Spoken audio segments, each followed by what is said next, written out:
Hello students, ਅੱਜ ਦੀ ਇਹ video continuation ਦੇ ਵਿੱਚ ਹੈ। Interest on loan the topic ਅਸੀਂ ਕਰ ਰਹੇ ਸੀਗੇ। ਪਹਿਲੀਆਂ 3 ਵੀਡੀਓਜ਼ ਮੈਂ ਅਪਲੋਡ ਕਰ ਚੁੱਕੀ ਹਾਂ ਜੋ ਕਿ ਤੁਹਾਡੀ introduction the part C.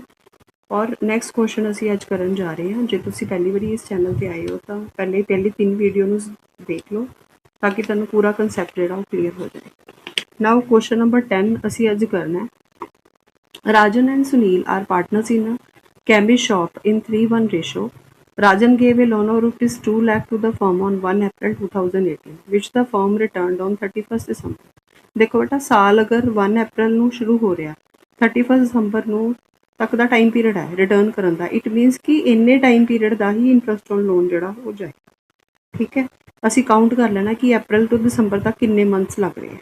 Now, Sunil also gave 1 lakh as a loan to the firm on 1 November. ਹੁਣ ਦੇਖੋ 1 ਨਵੰਬਰ, ਅਗਰ 1 ਨਵੰਬਰ ਨੂੰ ਦੇ ਰਿਹਾ, ਸਾਲ ਦੀ ਐਂਡਿੰਗ ਕਦੋਂ ਹੋ ਰਹੀ ਹੈ? ਦੇਖੋ ਸ਼ੁਰੂਆਤ ਅਗਰ ਹੋ ਰਹੀ ਹੈ 1 ਅਪ੍ਰੈਲ 2018 ਨੂੰ ਤੇ ਐਂਡਿੰਗ ਕਦੋਂ ਹੋਏਗੀ? 31 ਮਾਰਚ 2019 ਨੂੰ ਹੋਏਗੀ। ਠੀਕ ਹੈ ਜੀ, ਤਾਂ ਇਹਦੇ ਅਕੋਰਡਿੰਗਲੀ ਜਿਹੜਾ ਰਾਜਨ ਪਰਸਨ ਹੈ ਉਹਦਾ ਅਪ੍ਰੈਲ ਤੋਂ ਲੈ ਕੇ ਦਸੰਬਰ ਤੱਕ ਤੁਹਾਡੇ ਕਿੰਨੇ ਮੰਥਸ ਬਣ ਰਹੇ ਹੈ? ਅਪ੍ਰੈਲ, ਮਈ, ਜੂਨ, ਜੁਲਾਈ, ਅਗਸਤ, ਸਤੰਬਰ, ਅਕਤੂਬਰ, ਨਵੰਬਰ, ਦਸੰਬਰ। 9 ਮੰਥਸ ਦਾ ਰਾਜਨ ਦਾ ਇੰਟਰਸਟ ਬਣ ਰਿਹਾ। ਠੀਕ ਹੈ ਜੀ, ਉਸ ਤੋਂ ਬਾਅਦ ਸੁਨੀਲ ਦਾ ਕਿੰਨਾ ਬਣ ਰਿਹਾ? 5 ਮੰਥਸ ਦਾ, ਕਿਉਂਕਿ ਨਵੰਬਰ ਤੋਂ ਲੈ ਕੇ ਮਾਰਚ ਤੱਕ ਹੀ ਅਸੀਂ ਕਾਊਂਟ ਕਰਨੇ ਆ, ਉਹ 5 ਮਹੀਨੇ ਬਣ ਰਹੇ ਆ। ਮੀਨਵਾਈਲ ਵਾਈਫ ਆਫ ਰਾਜਨ, ਹੁਣ ਦੇਖੋ ਵਾਈਫ ਆਫ ਰਾਜਨ ਵੀ ਲੋਨ ਦੇ ਰਹੀ ਹੈ 50,000 ਟੂ ਦਾ ਫਰਮ 10% ਦੇ ਅਕੋਰਡਿੰਗਲੀ 1 ਜਨਵਰੀ ਨੂੰ। 1 ਜਨਵਰੀ ਤੋਂ 31 ਆਫ ਮਾਰਚ ਕਿੰਨੇ ਮਹੀਨੇ ਬਣ ਰਹੇ? 3 ਮਹੀਨੇ ਬਣ ਰਹੇ। 10% ਰੇਟ ਹੈ। ਦੇਖੋ ਵਾਈਫ ਜਿਹੜੀ ਹੈ ਉਹ ਪਾਰਟਨਰ ਤਾਂ ਨਹੀਂ ਹੈ ਨਾ, ਪਾਰਟਨਰ ਨੂੰ ਉਹ ਇੰਟਰਸਟ ਮਿਲੇਗਾ ਜਿਹੜਾ ਇੰਟਰਸਟ ਕੁਐਸਚਨ 'ਚ ਪਹਿਲੇ ਤੋਂ ਗਿਵਨ ਹੈ। ਤਾਂ ਡੀਡ ਜਿਹੜੀ ਹੈ ਉਹ ਸਾਇਲੈਂਟ ਹੈ on interest on loan of a partner. Calculate interest on loan of a partner and Mrs partner. ਦੇਖੋ ਹੁਣ ਇੰਟਰਸਟ ਔਨ ਲੋਨ ਦਾ ਉਹਨਾਂ ਨੇ ਕਿਹਾ ਡੀਡ ਜਿਹੜੀ ਹੈ ਉਹ ਸਾਇਲੈਂਟ ਹੈ। ਅਗਰ ਡੀਡ ਸਾਇਲੈਂਟ ਹੈ ਤੇ ਪਾਰਟਨਰਸ ਦੇ ਅਕੋਰਡਿੰਗਲੀ ਇੰਟਰਸਟ ਰੇਟ ਕਿੰਨਾ ਬਣਿਆ? 6% ਔਰ ਵਾਈਫ ਨੂੰ ਕਿੰਨਾ ਮਿਲੇਗਾ? 10%। ਹਾਂਜੀ, ਦੇਖ ਲੈਂਦੇ ਇਹਦਾ ਸੋਲਿਊਸ਼ਨ। ਇੰਟਰਸਟ ਔਨ ਲੋਨ ਜੋ ਰਾਜਨ ਦਾ ਉਸ 2 ਲੱਖ ਤੇ 6% 9 ਮੰਥਸ ਦਾ ਲੱਗ ਜਾਏਗਾ, 9,000 ਰੁਪੀਜ਼ ਆ ਜਾਏਗਾ। ਸੁਨੀਲ ਦਾ 1 ਲੱਖ ਦੇ ਉੱਤੇ 6% 5 ਮੰਥਸ ਦਾ ਲੱਗ ਜਾਏਗਾ, 2,500 ਆ ਜਾਏਗਾ। ਵਾਈਫ ਨੂੰ 10% ਮਿਲੇਗਾ ਕਿਉਂਕਿ ਵਾਈਫ ਪਾਰਟਨਰ ਨਹੀਂ ਹੈ, ਤਾਂ ਉਸ ਦੇ ਉੱਤੇ ਡੀਡ ਵਾਲਾ ਕੋਈ ਰੂਲ ਅਪਲਾਈ ਨਹੀਂ ਹੋਣਾ। ਉਹਨੂੰ ਓਨਾ ਮਿਲੇਗਾ ਜਿੰਨਾ ਉਹਨੂੰ ਅਸੀਂ ਪ੍ਰੋਮਿਸ ਕੀਤਾ। 10% ਦੇ ਅਕੋਰਡਿੰਗਲੀ 3 ਮੰਥਸ ਉਹਦਾ ਬਣ ਗਿਆ 1250। ਹਾਂਜੀ, ਨੈਕਸਟ ਕੁਐਸਚਨ ਜੋ ਹੈ, as per the information provided by Dara and Gala, partners in a firm in Jammu, they do not have any agreement on the sharing of profit। ਦੇਖੋ ਇਹਨਾਂ ਦਾ ਪ੍ਰੋਫਿਟ ਸ਼ੇਅਰਿੰਗ ਦਾ ਕੋਈ ਐਗਰੀਮੈਂਟ ਨਹੀਂ ਹੈ, ਮਤਲਬ ਬਾਕੀ ਚੀਜ਼ਾਂ ਦਾ ਐਗਰੀਮੈਂਟ ਹੋਏਗਾ। ਜਿਸ ਤਰ੍ਹਾਂ ਕਿ ਇਹਨਾਂ ਨੇ ਬੋਲਿਆ ਦਾਰਾ ਤੇ ਗਾਲਾ ਦੋਨਾਂ ਨੇ ਐਡਵਾਂਸ ਕੀਤਾ ਲੋਨ 90,000 to 1 ਰੇਸ਼ੋ ਤੇ, ਯਾਨੀ ਇਕੱਠਾ ਲੋਨ ਹੈ, ਹੁਣ ਕੰਬਾਈਨ ਲੋਨ ਹੈ ਔਰ ਇਹ 1 ਅਪ੍ਰੈਲ ਨੂੰ ਦਿੱਤਾ ਗਿਆ 12% ਰੇਟ ਆਫ ਇੰਟਰਸਟ ਦੇ ਉੱਤੇ। ਹੁਣ ਦੇਖੋ ਡੀਡ ਅਗਰ ਬੇਟਾ ਹੋਈ ਹੋਊਗੀ ਤਾਂ 12% ਦਾ ਮਤਲਬ ਅਸੀਂ 12 ਹੀ ਦੇਣਾ, ਅਸੀਂ 6% ਨਹੀਂ ਲਗਾਉਣਾ, ਕਿਉਂਕਿ ਐਗਰੀਮੈਂਟ ਨਾ ਹੋਣ ਦੀ ਸੂਰਤ 'ਚ ਜਿੰਨਾ ਉਹਨਾਂ ਨੇ ਪ੍ਰੋਫਿਟ ਦਾ ਐਗਰੀਮੈਂਟ ਨਹੀਂ ਕੀਤਾ।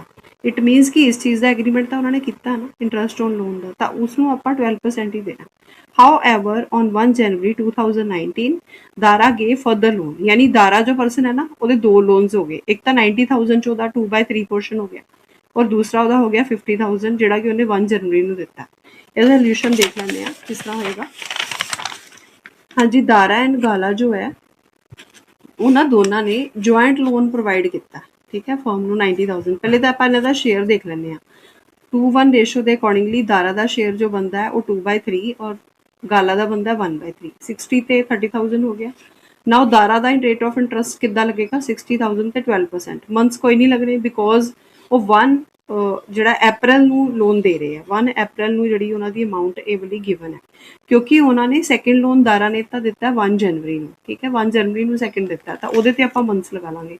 50,000 12%, 3 ਮੰਥਸ ਲੱਗ ਗਏ 7,500। ਦੋਨਾਂ ਨੂੰ ਐਡ ਔਨ ਕੀਤਾ 8,700 ਇੰਟਰਸਟ ਔਨ ਲੋਨ ਦਾਰਾ ਦਾ ਆ ਗਿਆ ਔਰ ਗਾਲਾ ਦਾ ਆ ਗਿਆ 30,000 ਤੇ 12% 3,600। ਠੀਕ ਹੈ ਜੀ, ਇਹ 2 ਕੁਐਸਚਨ ਸੀਗੇ। ਇਹਦੇ ਨਾਲ ਰਿਲੇਟਡ ਅੱਗੇ ਇੱਕ ਹੋਰ ਕੁਐਸਚਨ ਹੈ, it is related with personal loan. Now 12th question जो है, partners Rahman gave a personal loan to his partner friend Harish 1 lakh, calculate interest। नीचे उन्होंने clear cut hint दे दिता, no interest on loan will be given here because it is a personal loan। personal loan ਦੇ ਉੱਤੇ ਕਦੀ ਵੀ ਕੋਈ interest ਪੇ ਨਹੀਂ ਕੀਤਾ ਜਾਂਦਾ ਕਿਉਂਕਿ ਉਹਨਾਂ ਦਾ ਆਪਸੀ ਮਾਮਲਾ ਹੈ, ਉਹਦੇ ਵਿੱਚ ਸਾਡਾ ਕੁਝ ਲੈਣ ਦੇਣ ਨਹੀਂ ਹੈ। ਠੀਕ ਹੈ ਜੀ, ਉਸ ਤੋਂ ਬਾਅਦ ਨਾਓ ਨੈਕਸਟ ਟੌਪਿਕ ਜੋ ਬਹੁਤ ਹੀ ਇੰਪੋਰਟੈਂਟ ਹੈ ਉਹ ਮੈਂ ਤੁਹਾਨੂੰ ਕਰਵਾਉਣ ਜਾ ਰਹੀ ਹਾਂ। It is related with partners capital account. ਹੁਣ ਦੇਖੋ ਸਾਰੀ ਜਿਹੜੀ ਗੇਮ ਹੈ ਨਾ ਉਹ ਪਾਰਟਨਰਸ ਕੈਪੀਟਲ ਅਕਾਊਂਟ ਦੀ ਹੈ कि पार्टनर्स कैपिटल अकाउंट ਜਿਹੜੇ ਆ ਉਹ ਕਿੱਦਾਂ ਬਣਾਉਣੇ ਆ, ਕਿੱਦਾਂ ਅਸੀਂ ਉਹਨਾਂ ਨੂੰ ਫਰੇਮ ਕਰਨਾ ਹੈ। ਪਹਿਲੇ ਤਾਂ ਤੁਸੀਂ ਇਹ ਦੇਖੋ ਕਿ ਦੋ ਤਰ੍ਹਾਂ ਦੀ ਕੈਪੀਟਲ ਹੁੰਦੀ ਹੈ, ਜਾਂ ਤਾਂ ਫਿਕਸ ਕੈਪੀਟਲ ਹੋ ਸਕਦੀ ਹੈ ਜਾਂ ਫਲਕਚੁਏਟਿੰਗ ਕੈਪੀਟਲ ਹੋ ਸਕਦੀ ਹੈ। ਜਿਹੜੀ ਫਿਕਸ ਕੈਪੀਟਲ ਹੈ ਨਾ ਉਹਨੂੰ ਆਪਾਂ ਚੇਂਜ ਨਹੀਂ ਕਰ ਸਕਦੇ, ਉਹਦੇ ਨਾਲ ਆਪਾਂ ਕਰੰਟ ਅਕਾਊਂਟ ਮੇਨਟੇਨ ਕਰਦੇ ਹਾਂ। ਫਲਕਚੁਏਟਿੰਗ ਕੈਪੀਟਲ ਉਹ ਹੁੰਦੀ ਹੈ ਜਿਹਦੇ ਵਿੱਚ ਫਲਕਚੁਏਸ਼ਨਸ ਆ ਰਹੀਆਂ, ਉਤਾਰ ਚੜਾਵ ਆ ਰਹੇ ਆ, ਠੀਕ ਹੈ, ਯਾਨੀ ਉਹ ਘੱਟ ਵੀ ਸਕਦੀ, ਕਦੀ ਵੱਧ ਵੀ ਸਕਦੀ ਹੈ, ਤੇ ਉਹਨੂੰ ਆਪਾਂ ਫਲਕਚੁਏਟਿੰਗ ਕੈਪੀਟਲ ਅਕਾਊਂਟ ਦਾ ਨਾਮ ਦਿੰਦੇ ਆ, ਜਿਹਦੇ ਵਿੱਚ ਆਪਾਂ ਸਾਰਾ ਕੁਝ ਇਕੱਠਾ ਕਰਨਾ ਹੈ, ਯਾਨੀ ਆਲ ਐਡਜਸਟਮੈਂਟਸ ਇੰਕਲੂਡਿੰਗ ਕੈਪੀਟਲ ਸਾਰਾ ਕੁਝ ਇੱਕ ਹੀ ਜਗ੍ਹਾ ਤੇ ਲਿਖਾਂਗੇ। ਜਦਕਿ ਇਹਦੇ ਵਿੱਚ ਕੀ ਹੋਏਗਾ, ਇਹਦੇ 'ਚ ਇਕੱਲੀ ਕੈਪੀਟਲ ਆ ਜਾਏਗੀ ਔਰ ਇਹਦੇ ਵਿੱਚ ਕਰੰਟ ਅਕਾਊਂਟ ਵਿੱਚ ਕੀ ਆਊਗਾ, ਸਾਰੀਆਂ ਐਡਜਸਟਮੈਂਟਸ ਆਉਣਗੀਆਂ ਜਿਹੜੀਆਂ ਕੁਐਸਚਨ 'ਚ ਦਿੱਤੀਆਂ ਹੋਣਗੀਆਂ। ਐਡਜਸਟਮੈਂਟ ਦਾ ਮਤਲਬ ਕੀ ਹੈ ਕਿ P&L ਐਪਰੋਪ੍ਰੀਏਸ਼ਨ ਅਕਾਊਂਟ ਵਿੱਚ ਅਗਰ ਅਸੀਂ ਟੂ ਸਾਈਡ ਤੇ interest on capital, salary, commission, bonus partners ਨੂੰ ਜੋ ਵੀ ਦੇ ਰਹੇ ਹਾਂ, ਤਾਂ ਉਹ ਸਾਰੀਆਂ ਐਡਜਸਟਮੈਂਟਸ ਹੈ, ਉਹ ਸਾਰੀਆਂ ਪਾਰਟਨਰਸ ਨੂੰ ਮਿਲੂਗੀਆਂ। ਤਾਂ ਅਸੀਂ ਦੇਖਦੇ ਹਾਂ ਹੁਣੇ ਇਹਨੂੰ ਆਪਾਂ ਕਿੱਦਾਂ ਬਣਾਉਣਾ ਹੈ। ਸਭ ਤੋਂ ਪਹਿਲੇ ਫਿਕਸ ਕੈਪੀਟਲ ਅਕਾਊਂਟ ਜਦੋਂ ਬਣੇਗਾ ਬੇਟਾ, ਸਭ ਤੋਂ ਪਹਿਲੇ ਪਰਟੀਕੂਲਰ ਏ ਬੀ ਮੈਂ ਤਾਂ ਬਣਾਇਆ ਕਿਉਂਕਿ ਬੁੱਕ 'ਚ ਤਾਂ ਉਹਨਾਂ ਨੇ ਇੱਕ ਕਾਲਮ ਬਣਾਇਆ ਹੋਇਆ। ਤੁਹਾਡੇ ਜਿੰਨੇ ਪਾਰਟਨਰ ਹੋਣ ਤੁਸੀਂ ਉਹਨੇ ਕਾਲਮਸ ਬਣਾ ਸਕਦੇ ਹੋ। ਮੰਨ ਲਓ 3 ਪਾਰਟਨਰ ਹੈ, ਤੁਸੀਂ A B C ਵੀ ਕਰ ਸਕਦੇ ਸੀ, ਇੱਦਾਂ ਥਰਡ ਪਰਸਨ ਵੀ ਐਡ ਕਰ ਸਕਦੇ ਹੋ ਦੋਨੋਂ ਪਾਸੇ। ਇੱਦਾਂ ਤੁਹਾਡਾ ਅਕਾਊਂਟ ਬਣਾਉਣ ਦਾ ਟਾਈਮ ਬਚ ਜਾਂਦਾ ਕਿਉਂਕਿ ਤੁਸੀਂ ਕੰਬਾਈਨ ਅਕਾਊਂਟ ਹੀ ਬਣਾਤਾ। ਸਭ ਤੋਂ ਪਹਿਲੇ ਹੀ ਬਣਾਉਣਾ ਕਿੱਦਾਂ, ਦੇਖੋ by balance brought down, opening capital ਇੱਧਰ ਪਾ ਲਓ ਤੁਸੀਂ। ਉਸ ਤੋਂ ਬਾਅਦ ਐਡੀਸ਼ਨਲ ਕੈਪੀਟਲ ਅਗਰ ਕੋਈ ਪਾਰਟਨਰ ਲੈ ਕੇ ਆ ਰਿਹਾ, ਕੋਈ ਵੀ ਪਰਸਨ ਅਗਰ A ਜਾਂ B ਦੋਨਾਂ ਚੋਂ ਜਿਹੜਾ ਲੈ ਕੇ ਆ ਰਿਹਾ ਉਹਦੀ ਕੈਪੀਟਲ ਆ ਜਾਏਗੀ। ਇੱਧਰ ਆਏਗਾ to cash permanent drawing. Permanent drawing ਦਾ ਮਤਲਬ ਪਤਾ ਕੀ ਹੈ, ਜਿਹੜੇ ਪੈਸੇ ਤੁਸੀਂ ਕੈਪੀਟਲ ਚੋਂ ਬਾਹਰ ਕੱਢੇ ਆ, ਯਾਨੀ ਜਿਹੜੀ ਡਰਾਇੰਗਸ ਅਗੇਂਸਟ ਕੈਪੀਟਲ ਹੈ। ਡਰਾਇੰਗਸ ਦੋ ਤਰ੍ਹਾਂ ਦੀ ਹੋ ਸਕਦੀ ਹੈ, ਜਾਂ ਤਾਂ ਉਹ ਹੋਏਗੀ ਡਰਾਇੰਗਸ ਅਗੇਂਸਟ ਪ੍ਰੋਫਿਟ, ਠੀਕ ਹੈ, ਜਾਂ ਉਹ ਤੁਸੀਂ ਪ੍ਰੋਫਿਟ ਚੋਂ ਪੈਸੇ ਕੱਢਦੇ ਹੋ ਯੂਜ਼ ਲਈ, ਜਾਂ ਤੁਸੀਂ ਕੈਪੀਟਲ ਚੋਂ ਕੱਢਦੇ ਹੋ। ਜੇ ਕੈਪੀਟਲ ਚੋਂ ਕੱਢੇ ਆ ਤਾਂ ਹਮੇਸ਼ਾ ਉਹ ਇੱਥੇ ਆਉਣਗੇ। ਉਸ ਤੋਂ ਬਾਅਦ ਤੁਸੀਂ ਇਹਨਾਂ ਦੋਨਾਂ ਦਾ ਜੋ ਟੋਟਲ ਕੀਤਾ, ਇੱਧਰੋਂ ਦੀ ਤੁਸੀਂ ਇਹ ਲੈਸ ਕਰਤੀ ਫਿਗਰ, ਤਾਂ ਇਹ ਤੁਹਾਡੇ ਕੋਲ ਕਲੋਜ਼ਿੰਗ ਕੈਪੀਟਲ ਆ ਗਈ ਜਿਹੜੀ ਤੁਸੀਂ ਬੈਲੈਂਸ ਸ਼ੀਟ 'ਚ ਲਾਇਬਿਲਿਟੀ ਸਾਈਡ ਤੇ ਦਿਖਾਉਂਦੇ ਹੋ। ਇੱਦਾਂ ਹੀ ਸੈਕਿੰਡ ਪਰਸਨ ਦੀ ਵੀ ਤੁਸੀਂ ਨਿਕਾਲਣੀ। ਹੁਣ ਨਾਓ ਗੱਲ ਕਰ ਲੈਂਦੇ ਹਾਂ ਐਡਜਸਟਮੈਂਟਸ ਦੀ। ਕਰੰਟ ਅਕਾਊਂਟ ਦੇਖੋ P&L 'ਚ ਜੋ ਚੀਜ਼ਾਂ ਡੈਬਿਟ ਹੈ, profit and loss appropriation account ਦੇ ਵਿੱਚ ਜੋ ਵੀ ਚੀਜ਼ਾਂ ਆਪਾਂ ਡੈਬਿਟ ਕਰਦੇ ਹਾਂ ਉਹ ਮੈਂ ਪਹਿਲੇ ਆਲਰੇਡੀ ਜਿਹੜਾ ਹੈਗਾ ਵੀਡੀਓ ਦੇ ਵਿੱਚ ਦੱਸ ਚੁੱਕੀ ਹਾਂ। ਸੈਕਿੰਡ ਵੀਡੀਓ ਆਈ ਥਿੰਕ ਉਹਦੇ 'ਚ ਮੈਂ ਸਾਰਾ ਦੱਸਿਆ ਹੋਇਆ P&L ਐਪਰੋਪ੍ਰੀਏਸ਼ਨ ਬਾਰੇ, ਤੁਸੀਂ ਉਹ ਦੇਖ ਸਕਦੇ ਹੋ। ਬਾਏ ਸਾਈਡ ਦੇ ਉੱਤੇ ਸੇਮ ਤਰੀਕੇ ਨਾਲ ਕਾਲਮਸ ਬਣਨੇ, ਠੀਕ ਹੈ। ਬਾਏ ਸਾਈਡ ਤੇ ਸਭ ਤੋਂ ਪਹਿਲੇ ਅਸੀਂ ਬੈਲੈਂਸਿਸ ਪਾਵਾਂਗੇ। ਅਗਰ ਤੁਹਾਡੇ ਕੁਐਸਚਨ 'ਚ ਕਰੰਟ ਅਕਾਊਂਟ ਦੇ ਬੈਲੈਂਸ ਗਿਵਨ ਹੈ, ਜਿੱਦਾਂ ਕੈਪੀਟਲ ਦਾ ਬੈਲੈਂਸ ਹੈ ਨਾ ਉੱਦਾਂ ਹੀ ਕਰੰਟ ਅਕਾਊਂਟ ਦਾ ਬੈਲੈਂਸ ਵੀ ਗਿਵਨ ਦਿੱਤਾ ਹੁੰਦਾ ਹੈ। ਜਿੱਦਾਂ ਕ੍ਰੈਡਿਟ ਬੈਲੈਂਸ ਹੈ ਕ੍ਰੈਡਿਟ ਸਾਈਡ ਤੇ ਪਾ ਲਓ, ਅਗਰ ਡੈਬਿਟ ਬੈਲੈਂਸ ਹੈ ਤੇ ਡੈਬਿਟ ਸਾਈਡ ਤੇ ਪਾ ਸਕਦੇ ਹੋ।